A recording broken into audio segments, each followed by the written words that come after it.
అమ్మవారిని ప్రార్థన చేయాలంటే కళ్ళు అక్కర్లేదండి, చెవులు అక్కర్లేదండి, నాలుక కూడా అక్కర్లేదండి. ఏది ముఖ్యమో తెలుసా? కనులు తొలంగనిమ్ము, చెవి కమ్మలు తీసినట్లు వీలులోని వినికిడి త్రోలనిమ్ము, మోగతనం కూడా రాని, మాట కూడా పలక్కపోవచ్చు. ఇవి నాకు ముఖ్యం కాదు.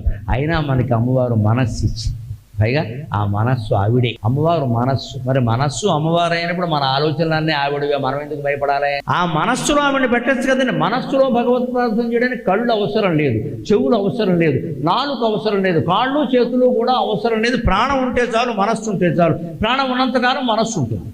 ప్రాణమే పోయింది అనుకోండి, మనస్సుతో ప్రాణం వెళ్ళిపోతుంది. మనస్సు లేకుండా ప్రాణం వెళ్ళదు.